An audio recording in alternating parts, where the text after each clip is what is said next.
Ecology and environment का ये 6 chapter है जिसका नेम है रिन्यूएबल एनर्जी, और हम इसको शंकर आईएएस की बुक से हम कर रहे हैं। तो रिन्यूएबल एनर्जी का जो टॉपिक है ये करंट में हम देखें तो बहुत ही ज़्यादा न्यूज़ में था, क्योंकि नॉन रिन्यूएबल एनर्जी से गवर्नमेंट रिन्यूएबल एनर्जी की तरफ मूव करने के लिए काफ़ी ज़्यादा प्रयास भी कर रही है, बहुत पॉलिसी भी बना है इस पर, और 2022 तक बहुत सारे टारगेट्स भी रखे गए हैं कि कैसे रिन्यूएबल एनर्जी से जो करंट वगैरह हैं वो इलेक्ट्रिसिटी कैसे जनरेट किया जाएगा। तो इसको हम स्टार्ट करते हैं, पढ़ते हैं जो इम्पोर्टेंट टॉपिक है, और जहाँ से पीटी और मेंस में दोनों में पूछे जाने का चांस है। तो इसमें कुछ करंट के इश्यूज और कुछ जो बुक में दिए हुए हैं दोनों इंक्लूड करके हम पढ़ेंगे। तो पहला जो टॉपिक है रिन्यूएबल एनर्जी का, कि डेफिनेशन कि रिन्यूएबल एनर्जी है क्या। रिन्यूएबल एनर्जी का मतलब होता है कि एनर्जी का जनरेशन ऐसे सोर्स से करना जो कि कभी ख़त्म ही ना हो, जो हमेशा रिन्यू होता रहे। तो रिन्यू कौन होगा? सोलर एनर्जी रिन्यू होगा। सोलर रिन्यू होगा कि नहीं? अगर मान लो कि सन का रेज पड़ता है अर्थ पे और उस सन का जो रेज है, हीट है, उसको आप यूटिलाइज कर देते हो, तो इसका ये मीनिंग नहीं, मतलब नहीं होगा कि सन कल धीरे धीरे ख़त्म हो जाएगा, ठीक है। तो वैसे हीट हो गया, विंड्स हो गए, टाइड्स हो गए, वाटर हो गए, ये कभी एग्जॉस्ट होने वाले नहीं हैं। तो कभी एग्जॉस्ट ना होने वाले मटेरियल से अगर एनर्जी जनरेट किया जाए तो ऐसे एनर्जी को रिन्यूएबल एनर्जी बोलते हैं, ठीक है। तो रिन्यूएबल एनर्जी की क्या क्या सोर्सेज हैं, मतलब कितने टाइप के रिन्यूएबल एनर्जी होते हैं उसको हम देखते हैं। तो सोलर एनर्जी पहला है, जब सन से एनर्जी जनरेट करे तो उसको क्या बोलेंगे? सोलर एनर्जी बोलेंगे। दूसरा हाइडल एनर्जी, जब वाटर से एनर्जी जनरेट करें तो उसको हाइडल एनर्जी बोलेंगे। बायोमास में क्या होता है कि कोई भी फूड मटेरियल का जो रेसिड्यू बच जाता है या तो कोई वेस्ट मटेरियल है, अगर उसको यूटिलाइज करके एनर्जी बनाएंगे तो उसको बायोमास एनर्जी बोलेंगे। नेक्स्ट है जियोथर्मल एनर्जी। जियोथर्मल एनर्जी में क्या होता है कि अगर हम अर्थ क्रस्ट की बात करें तो अर्थ का जो इनर लेयर होता है, यहाँ से हम देखते हैं मैग्मा निकलता है, वोल्केनिक एक्टिविटीज़ होती हैं और इसमें बहुत ज़्यादा एनर्जी होता है, और इस एनर्जी का जब यूटिलाइजेशन करें तो इस एनर्जी की यूटिलाइजेशन को क्या बोलेंगे? जियोथर्मल एनर्जी बोलेंगे। नेक्स्ट है ओशन थर्मल। ओशन में क्या होता है कि टाइड्स वगैरह आते रहते हैं। अगर हम जो है कि ओशन की बात करें तो टाइड्स वगैरह आते रहते हैं, फुल मून अगर टाइम पे अगर हम देखें तो इस टाइड की एनर्जी को अगर यूटिलाइज कर लें तो ऐसा मतलब ये मीनिंग नहीं होगा कि कल का टाइड आना बंद हो जाएगा। तो एक तरीके की रिन्यूएबल एनर्जी है। को जनरेशन में क्या होता है कि को जनरेशन में अगर जो है दो तरीके की एनर्जी एक ही सोर्सेज से निकालते हैं तो इसको को जनरेशन बोलते हैं। नेक्स्ट है फ्यूल सेल। फ्यूल सेल में क्या होता है कि सपोज कोई दो सेमीकंडक्टर है या दो प्लेट्स है और इसके बीच में एक जगह से हाइड्रोजन भेजो, एक तरह से ऑक्सीजन, और दोनों जब रिएक्ट करके एनर्जी जनरेट करे तो इसको क्या बोलते हैं? फ्यूल सेल एनर्जी बोलते हैं। तो ये कुछ तरीके की जो एनर्जी सोर्सेज हैं, रिन्यूएबल एनर्जी सोर्सेज हैं। तो रिन्यूएबल एनर्जी से या नॉन रिन्यूएबल एनर्जी से जो निकाला जाता है, ऐसा नहीं कि अगर हीट है तो उसको डायरेक्ट हीट के फॉर्म में यूज़ कर लेंगे, या जो सन है उस सन एनर्जी को डायरेक्ट उसी फॉर्म में यूज़ कर लेंगे। इसी फॉर्म में तो यूज़ नहीं करते। मेजर जो यूजफुल फॉर्म होता है एनर्जी का वो होता है इलेक्ट्रिसिटी। मतलब इन सारे एनर्जी को कन्वर्ट करते हैं किस में? इलेक्ट्रिसिटी में। इलेक्ट्रिसिटी में कन्वर्ट करने के बाद इसका फिर यूटिलाइजेशन होता है, इलेक्ट्रिसिटी का फिर यूटिलाइजेशन होता है। इसके दो सोर्सेज होते हैं।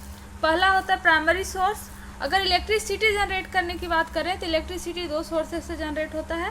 एक होता है प्राइमरी सोर्स जिसमें रिन्यूएबल एनर्जी आते हैं जैसे सोलर, विंड, जियोथर्मल, ठीक है। और दूसरा जो सेकेंडरी सोर्स होता है उसमें नॉन रिन्यूएबल एनर्जी आते हैं, जैसे कि हो गया कोल, ऑयल, नेचुरल गैस, ये सारे। तो क्योंकि गवर्नमेंट इस साल नॉन रिन्यूएबल एनर्जी पे ज़्यादा फोकस कर रही है तो उसने टारगेट रखा हुआ है कि 2022 तक 175 गीगावाट एनर्जी का जनरेशन करेगी, जिसमें 100 गीगावाट सोलर जो होगा, 100 गीगावाट सोलर से होगा, 60 गीगावाट जो होगा वो विंड से होगा, 10 जो होगा बायो पावर से होगा और 5 गीगावाट एनर्जी हाइड्रो पावर से होगा। तो 175 गीगावाट का जो टारगेट है 2022 तक, ये बहुत इंपॉर्टेंट है। ये करंट का फैक्ट है और इस साल में भी प्रीलिम्स में पूछा जा सके। फिर हमें एक एक एनर्जी को हम टॉपिक वाइज एक एक एनर्जी को डिटेल में हम पढ़ेंगे जो रिन्यूएबल एनर्जी हैं। तो पहला है सोलर एनर्जी। सोलर एनर्जी में क्या होता है कि देखो, इंडिया का अगर हम लोकेशन देखें तो इंडिया एक ऐसे लोकेशन पे है जहाँ पे प्लेंटी अमाउंट में सन रेज आता है। और इतना सनरेज आता है कि इस सनरेज का अगर हम यूटिलाइजेशन करें तो इनफ अमाउंट में एनर्जी को जनरेट कर सकते हैं। तो इस एनर्जी को जनरेट करने के लिए 2 मेथड होते हैं। पहला होता है फोटोवोल्टाइक इलेक्ट्रिसिटी, सेकेंड होता है सोलर थर्मल इलेक्ट्रिसिटी। ठीक है, तो फोटोवोल्टाइक इलेक्ट्रिसिटी में क्या होता है कि डायरेक्ट सनलाइट से इलेक्ट्रिसिटी जनरेट करते हैं, और सोलर थर्मल इलेक्ट्रिसिटी में क्या होता है कि सोलर से थर्मल से पहले मैकेनिकल एनर्जी जनरेट करते हैं, उसके बाद इलेक्ट्रिसिटी जनरेट करते हैं। फोटोवोल्टाइक जो इलेक्ट्रिसिटी का थोड़ा सा मेथड देखें कि कैसे जनरेट करता है। इसमें क्या होता है कि मान लो कि 2 सेमीकंडक्टर्स हैं, ठीक है, सपोज 2 सेमीकंडक्टर्स हैं, 2 लेयर्स हैं, और एक पॉजिटिव है प्लस चार्ज है, एक निगेटिव चार्ज है इसमें। और जब सन रे जब फोटोन गिरता है तो कि निगेटिव चार्ज के द्वारा जब एब्जॉर्ब किया जाता है, और इसके द्वारा जब एब्जॉर्ब किया जाएगा तो इलेक्ट्रॉन्स जो है वो मूव करने लगेंगे पॉजिटिव की तरफ। इलेक्ट्रॉन जब मूव करने लगेंगे तो यहाँ पे एक देखें तो एक जनरेट मतलब कि एक इसके आउटसाइड में एक ऐसा जो है कि लोडर लगा होता है, ठीक है, जो क्या करता है कि इस डिफरेंस वोल्टिक डिफरेंस को, अब इलेक्ट्रॉन एक प्लेट से दूसरे प्लेट पे मूव करेगा तो एक वोल्टेज जनरेट होगा, वोल्टेज डिफरेंस होगा, तो इसकी वजह से यहाँ पे इलेक्ट्रिसिटी जनरेट होती है। ठीक है, तो इसी को फोटोवोल्टाइक इलेक्ट्रिसिटी जनरेशन कहते हैं। और ये जो इलेक्ट्रिसिटी जनरेट होती है वो डीसी फॉर्म में होती है, और इसके इन्वर्टर यूज़ करके फिर एसी फॉर्म में कन्वर्ट कर लेते हैं। ठीक है, तो इसके भी देखें तो 2-3 मेथड्स होते हैं फोटोवोल्टाइक सेल के। एक तो कंसंट्रेटेड सोलर पावर और सोलर थर्मल टेक्नोलॉजी, दूसरा potential of solar energy in India में देखें तो ये वाला मेथड जो है वो ज़्यादा यूज़फुल है, मैंने इसी को मेंशन किया हुआ है। ठीक है, और पोटेंशियल ऑफ सोलर एनर्जी का इंडिया में देखें तो मोस्टली कौन कौन से स्टेट ज़्यादा पोटेंशियल है, मतलब जहाँ पे सन रेज ज़्यादा पड़ती है, जहाँ पे हीट वेव ज़्यादा होते हैं, तो वो है राजस्थान, ठीक है, नदन गुजरात, उसके बाद है part of Ladakh region, Andhra Pradesh, Maharashtra और मध्य प्रदेश। ये स्टेट्स में सन रेज बहुत ज़्यादा फॉल होते हैं और यहाँ से इलेक्ट्रिसिटी काफ़ी ज़्यादा जनरेट की जा सकती है। इंस्टॉल कैपेसिटी की हम बात करें तो इसको हम देख लिए हैं, लेकिन इसके लिए इस कैपेसिटी के लिए एक मिशन इनिशिएट किया गया है जिसका नेम है द नेशन सोलर मिशन। ये मिशन अगर पूछे किसके लिए है तो ये मिशन रिन्यूएबल एनर्जी के लिए है कि 2022 तक कैसे 175 गीगावाट एनर्जी को जो है तैयार किया जाएगा। नेक्स्ट बहुत ही इंपॉर्टेंट टॉपिक आता है इंटरनेशनल सोलर अलायंस, ISA बोलते हैं। ISA भी बहुत इसको हमेशा मतलब कि पीसीएस के एग्जाम में पूछता है, क्योंकि यही एक ऐसा इंटरनेशनल अलायंस है जिसका सेक्रेटेरिएट या हेड क्वार्टर इंडिया में है।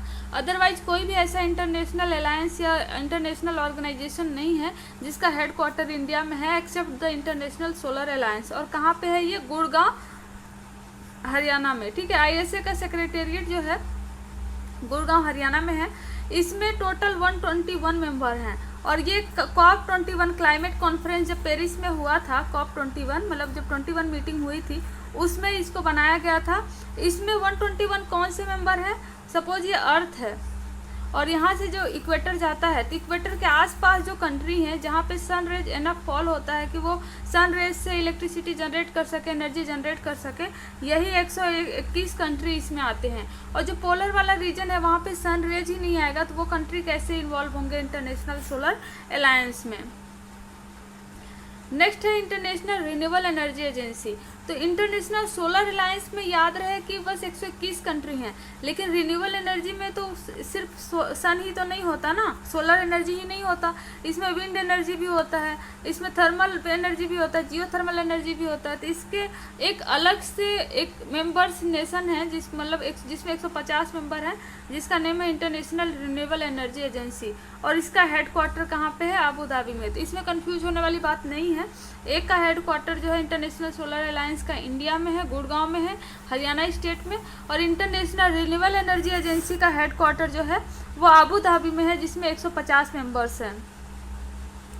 तो ये जो इंटरनेशनल रिन्यूएबल एनर्जी एजेंसी बना था या गवर्नमेंटल ऑर्गेनाइजेशन बना था, इसका मेन पर्पस था कि ऐसी पॉलिसी बनाओ, ठीक है, ऐसी टेक्नोलॉजी बनाओ कि जिसकी वजह से पूरे वर्ल्ड लेवल पे जो डिपेंडेंसी है नॉन रिन्यूएबल एनर्जी पे, कोल, ऑयल, पेट्रोल, डीजल, इस सब पे, उसको कम करके रिन्यूएबल एनर्जी की तरफ मूव करे, और ताकि पोल्यूशन भी कम हो और जो एनर्जी की क्राइसिस बढ़ती जा रही है वो भी कम हो जाए। ठीक है, नेक्स्ट एनर्जी आती है विंड एनर्जी। विंड एनर्जी क्या होता है कि विंड हमेशा मूव करती रहती है, तो विंड एनर्जी एक तरीके की काइनेटिक एनर्जी है। और काइनेटिक एनर्जी, सपोज ये काइनेटिक एनर्जी विंड मूव कर रही है और कोई टरबाइन लगा हुआ है, टरबाइन लगा हुआ और इसे टकराती है, टकराने के बाद ये मैकेनिकल एनर्जी में चेंज हो जाता है और इसको फिर किस में चेंज कर लेते हैं, इलेक्ट्रिकल एनर्जी में चेंज कर लेते हैं। तो 5 ऐसे नेशंस हैं जहाँ पे 80% विंड का यूटिलाइजेशन किया जाता है और विंड एनर्जी कैपेसिटी जहाँ पे है वो है जर्मनी, यूएसए, डेनमार्क, स्पेन और इंडिया। तो ये नाम याद रहे कि जर्मनी, यूएसए, डेनमार्क, स्पेन और इंडिया जो है 80% वर्ल्ड का install capacity wind energy capacity रखता है। ठीक है, तो विंड के 2 फॉर्म होते हैं। सपोज ये पेनिनसुलर रीजन है इंडिया का और यहाँ से विंड आता है, यहाँ से विंड आता है, लैंड मास से यहाँ पे टकराता है और यहाँ से चला जाता है। ठीक है, तो जहाँ से टकराता है ये क्या हो गया, ऑन शोर हो गया, और जहाँ से चला जाता है वो क्या हो गया, ऑफ शोर हो गया। तो दोनों जगह से एनर्जी जो है विंड से बनाई जा सकती है, लेकिन ऑन शोर पे क्योंकि एनर्जी की स्पीड काफ़ी तेज़ होती है, एनर्जी की डेंसिटी काफ़ी ज़्यादा होती है, तो यहाँ पे कम कॉस्ट पे ज़्यादा एनर्जी प्रोड्यूस किया जा सकता है। लेकिन वही ऑफ शोर पे क्योंकि एनर्जी की डेंसिटी कम हो गई, एनर्जी का स्पीड कम हो गया, ठीक है, तो यहाँ पे ज़्यादा सोर्सेस पे कम एनर्जी प्राप्त किया जाता है। मतलब एनर्जी तो दोनों जगह से जनरेट की जा सकती है, चाहे ऑन शोर हो और चाहे ऑफ शोर हो, लेकिन ऑन शोर पे कम कॉस्टली होता है as compare to the offshore. तो ये बहुत ही इंपॉर्टेंट पॉइंट है जो कि अगर मेंस में लिखने को आ गया विंड एनर्जी पे या रिन्यूएबल एनर्जी पे, तो 2-4 लाइन ऐसे इसको भी ऐड किया जा सकता है। तो कौन से फैक्टर्स है जो डिटरमाइन करते हैं विंड एनर्जी को? एक तो विंड की स्पीड, अगर स्पीड ज़्यादा है तो एनर्जी ज़्यादा प्रोड्यूस होगी, जिसका हम ऑन शोर पे देख लिए। नेक्स्ट है ब्लेड रेडियस, ब्लेड का रेडियस जो टरबाइन्स होता है, ब्लेड का रेडियस अगर काफ़ी बड़ा हो तो एनर्जी उतना ही ज़्यादा प्रोड्यूस करेगा, क्योंकि रेडियस जब बड़ा होगा तो ज़्यादा एयर्स जो है इससे टकराएंगी, ज़्यादा एयर टकराएंगी तो तेज़ मैकेनिकल एनर्जी जनरेट होगी, और उससे ज़्यादा एनर्जी जनरेट होगी मैकेनिकल एनर्जी, तो ज़्यादा इलेक्ट्रिकल एनर्जी जनरेट होगी। नेक्स्ट है air density heavier exert more lift on the rotor, जो रोटर है अगर हैवी एनर्जी है, हैवी विंड है तो तेज़ी से इसको रोटेट कराएगा, ठीक है, तो ज़्यादा एनर्जी जनरेट होगा। अगर एनर्जी पोटेंशियल इंडिया में देखें तो विंड एनर्जी पोटेंशियल देखें तो यहाँ पे सबसे ज़्यादा जो स्टेट मिलते हैं हमने उसको देख लिया था, कर्नाटका, महाराष्ट्र, आंध्र प्रदेश में अभी सबसे ज़्यादा बन रहे हैं, ठीक है। तो ये ज़्यादा इतना डेटा इसको याद करने की ज़रूरत नहीं है, मैंने ऐसे ही दे दिया है। नेक्स्ट है नेशनल विंड एनर्जी मिशन। तो नेशनल विंड एनर्जी मिशन हमने इसको देख लिया कि क्या मिशन है, कि नेशनल जो एनर्जी मिशन है 2022 तक 175 गीगावाट जो है बनाने के लिए बोला है, तो इसके काफ़ी इसमें पॉलिसी वगैरह आती रहती हैं। नेक्स्ट है हाइड्रो पावर। हाइड्रो पावर भी बहुत ही ज़्यादा इम्पॉर्टेंट है। हाइड्रो पावर में क्या होता है कि जब मतलब कि वाटर से इलेक्ट्रिसिटी जनरेट की जाती है, इसमें क्या होता है कि सपोज कोई डैम है, ठीक है, और डैम है, ऊपर से जो है वाटर बहुत तेज़ी से फ्लो होकर नीचे गिर रहा है, और नीचे कोई ऐसा प्लेट है जो कि वाटर गिरने से इसमें मैकेनिकल एनर्जी जनरेट होती है और फिर इसी को जो है इलेक्ट्रिकल एनर्जी में कन्वर्ट कर लेते हैं, ठीक है। तो इस तरीके से हाइड्रो पावर जो जनरेशन होता है काम करता है, लेकिन ज़रूरी नहीं है कि एनर्जी जनरेट करने के लिए हाइड्रो पावर से कि डैम की ही ज़रूरत हो, ठीक है।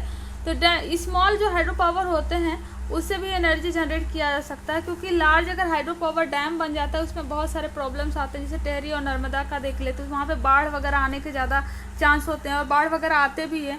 तो इसलिए स्मॉल जो हाइड्रो पावर है वो ज़्यादा मतलब कि यूज़फुल है, वो ज़्यादा हेल्पफुल है एज़ कम्पेयर टू द जो बिग जो डैम बना के मतलब एनर्जी जनरेट की जाती है। नेक्स्ट है ocean thermal energy. Ocean thermal energy में क्या होता है कि जैसे लैंड होता है, लैंड अगर सनराइज फॉल हो रहा है तो ये इसको जो है कि लैंड इसको एब्जॉर्ब कर लेता है।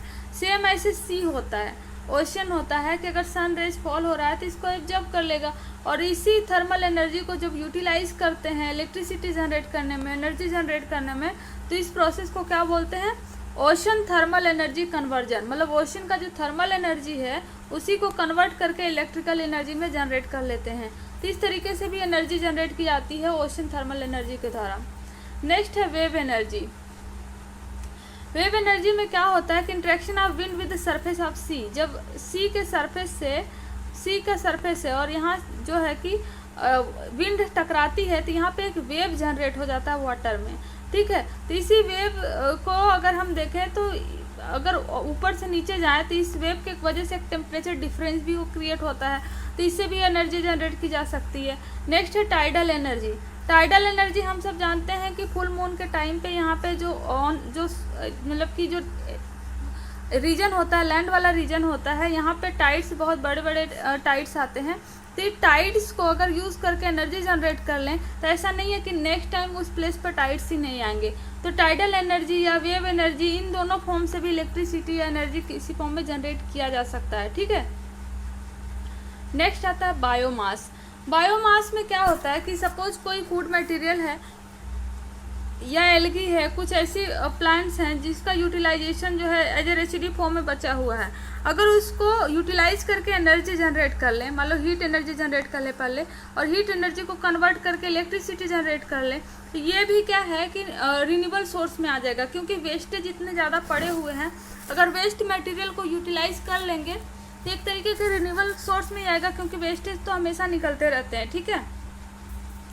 तो इसमें क्या होता है कि बायोमास जो है, जो वेस्टेज मटेरियल है, उसको पहले बर्न करते हैं। बर्न करने के बाद इसमें भी क्या प्रॉब्लम होता है कि बर्न करने के बाद इसमें भी CO2 निकलता है, कार्बन डाइऑक्साइड निकलता है, like the fossil fuel. Fossil fuel को जब हम बर्न करते हैं उसमें CO2 भी निकलता है, और बायोमास को जब बर्न करते हैं तो उसमें भी CO2 निकलता है। दोनों में सेम कंडीशन, दोनों में सेम प्रॉब्लम है, ठीक है।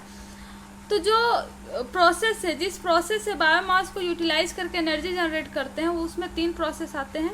एक तो गैसिफिकेशन, दूसरा कंब्यूशन एंड तीसरा पायरोलिसिस। इन तीनों प्रोसेस से बायोमास को एक जो है कि एक एनर्जी से दूसरे एनर्जी फॉर्म में कन्वर्ट करते हैं। तो इस तीनों जो प्रोसेस है इसके बारे में थोड़ा सा हम डिटेल में पढ़ेंगे। पहला है एनारोबिक डाइजेशन और बायोमिथेशन। इसमें क्या होता है कि सपोज कि बायोमास है, ठीक है, बायोमास किसी टैंक में है, तो इसमें विदाउट एयर, विदाउट ऑक्सीजन ऐसे माइक्रो ऑर्गेनिज्म डाल दें जो कि एनारोबिक हैं, मतलब कि जिनको ऑक्सीजन की ज़रूरत ही नहीं पड़ती, उसके बावजूद भी ये इसको डिग्रेड कर सकते हैं। तो इससे क्या जनरेट होगा, मीथेन जनरेट हो जाएगा, ठीक है। तो बायोमीथेन जनरेशन ही इसको बोलते हैं, और मीथेन को फिर यूटिलाइज कर सकते हैं। नेक्स्ट है कंब्यूशन या इंसिनरेशन। कंब्यूशन में क्या होता है कि मतलब कि बर्न करना। इसमें जो वेस्ट मटेरियल होता है डायरेक्टली क्या करते हैं, बर्न करते हैं एक्सेस एयर में। 800 डिग्री सेंटीग्रेड पे जब इसको बर्न करते हैं तो ये एनर्जी में कन्वर्ट हो जाता है, और गैस में कन्वर्ट हो जाता है, आयस में कन्वर्ट हो जाता है, लेकिन इससे कुछ रेसिड्यू भी, मतलब कि पॉल्यूटेंट भी जनरेट होते हैं, ठीक है। नेक्स्ट आता है जो मेथड है वो पायरोलाइसिस। पायरोलाइसिस में क्या होता है कि chemical decomposition of organic matter brought about heat. इसमें हीट के प्रेजेंस में केमिकल डिकम्पोजिशन करते हैं, मतलब इसमें एयर तो होती है लेकिन एयर के जो अमाउंट होता है वो बहुत कम होता है। इतना कम होता है कि विदाउट एयर के प्रेजेंस में जब हीट करते हैं तो ये जो वेस्ट मटेरियल है डायरेक्ट गैस में कन्वर्ट हो जाता है, ठीक है। तो इसको पायरोलिसिस या गैसिफिकेशन बोलते हैं। नेक्स्ट जो वेस्ट टू एनर्जी ट्रांजिशन वाला, कन्वर्जन वाला जो टॉपिक है, ये बहुत ही इम्पोर्टेंट है आज के टाइम पे, क्योंकि आज के टाइम पे क्या होता है कि day by day today era में अर्बनाइजेशन की वजह से, इंडस्ट्रियलाइजेशन की वजह से, और जो लोगों की जो लाइफ स्टाइल है, लाइफ पैटर्न चेंज होने की वजह से जो वेस्ट मटेरियल है वो डे बाय डे इंक्रीज होते जा रहे हैं। अगर इन वेस्ट मटेरियल को टेक्नोलॉजी के यूज़ से, ठीक है, डिकम्पोज कर दें और इलेक्ट्रिसिटी जनरेट कर दें, ठीक है, तो ये यूज़फुल होगा और वेस्टेज भी कम हो जाएंगे और इलेक्ट्रिसिटी भी जनरेट हो जाएगा, ठीक है। तो इसमें जो लैंडफिल करते हैं, और लगभग बहुत साल में इस लैंडफिल धीरे धीरे डिग्रेड होता है, और इवन द लैंडफिल करने से क्या होता है कि लैंड भी जो है पोल्यूट होता है, मतलब सॉयल भी पोल्यूट होता है। सपोज कोई सॉयल है और इसमें लोग गड्ढा खोद के और इसमें पिट इसको भर दिए वेस्टेज से और इसको ढक दिए, तो इससे कहीं ना कहीं सॉयल तो पोल्यूट हो ही रहा है, लेकिन अगर इसी को कन्वर्ट करते हैं एनर्जी में तो ये जो वेस्टेज है वो भी डिग्रेड हो जाएगा और एनफ एनर्जी भी मिल जाएगी, ठीक है।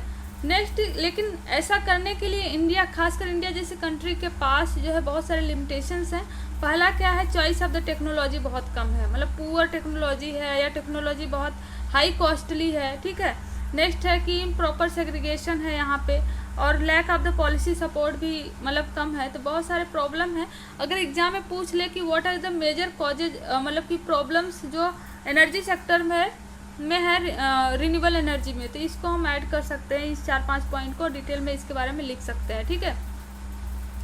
नेक्स्ट आता है जियोथर्मल एनर्जी। जियोथर्मल एनर्जी में हमने क्या देख लिया था कि जो अर्थ क्रस्ट होता है इसमें मैग्मा होता है, ठीक है। मैग्मा एनर्जी फॉर्म में होता है, मोल्टेन रॉक फॉर्म में होता है। जब वोल्केनिक इरप्शन के थ्रू निकलता है तो लॉट्स ऑफ एनर्जी लावा के फॉर्म में यहाँ पे निकलती है, तो लॉट्स ऑफ एनर्जी निकलती है। तो इसी एनर्जी को जब यूटिलाइज कर लेते हैं और इलेक्ट्रिसिटी जनरेट करते हैं तो उसको क्या बोलते हैं, जियोथर्मल एनर्जी बोलते हैं। तो इंडिया में कुछ ऐसे रीजन्स है जहाँ पे अपने आप हमेशा ऐसी एक्टिविटीज़ होती रहती हैं और उसकी एनर्जी को यूटिलाइज कर सकते हैं। एक है ऑर्गेनिक रीजन, जैसे हिमालयन और जियोथर्मल प्रोविंस वाला जो रीजन है, हिमालय वाला जो रीजन है वहाँ पे हमेशा ऐसी एक्टिविटीज़ होती रहती हैं। दूसरे Naga Lushai geothermal province. Third है Andaman Nicobar island geothermal province. यहाँ पे हमेशा अपने आप जो है लावा निकलती रहती है, मैग्मा वगैरह वोल्केनिक एक्टिविटीज़ होती रहती हैं जिसको हम एनर्जी में कन्वर्ट कर सकते हैं, ठीक है। नेक्स्ट है non organic region. Non organic region में क्या होता है, सॉरी ये ऑर्गेनिक रीजन है। और नॉन ऑर्गेनिक रीजन में कौन से होते हैं, जैसे कॉम्बे बेसिन हो गया, है ना, और सोन नर्मदा का जो एरिया हो गया, वेस्ट कोस्ट हो गया, दामोदर वैली हो गया, महानदी वैली हो गया, गोदावरी वैली हो गया। तो ऑर्गेनिक हमने देख लिया कि जहाँ पे मतलब कि एक तरीके से रॉक्स वगैरह हम देखे जहाँ पे होते हैं, जहाँ पे हिल्स वगैरह होते हैं वहाँ पे देखने को ज़्यादा मिलता है। और नॉन ऑर्गेनिक वाला रीजन देखे तो वहाँ पे रिवर का जो बेसिन एरिया है वहाँ पे देखने को मिलता है, ठीक है। नेक्स्ट पोटेंशियल साइट अगर और इंडिया में देखें तो क्या है, पुगा वैली है जम्मू एंड कश्मीर में, ठीक है।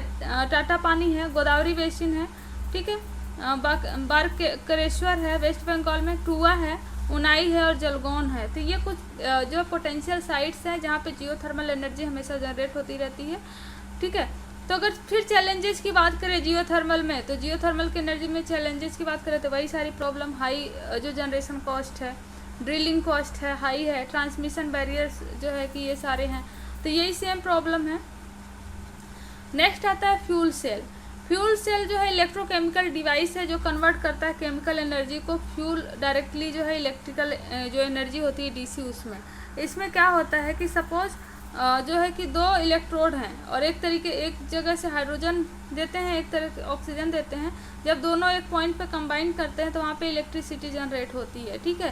तो हीट के फॉर्म में फिर वाटर जनरेट होता है और एनर्जी जनरेट होती है। तो ये फ्यूल सेल का कुछ प्रोसेस है, मतलब बहुत बेसिक प्रोसेस है और इतना डिटेल में पूछता भी नहीं है, लेकिन ऐड कर सकते हैं रिन्यूएबल एनर्जी के बारे में। जब डिटेल में पूछे, मान लो कि रिन्यूएबल एनर्जी पे ऐसे ही लिखने को आ गया तो ये पूरा हम डिटेल में उसको ऐड कर सकते हैं, ठीक है।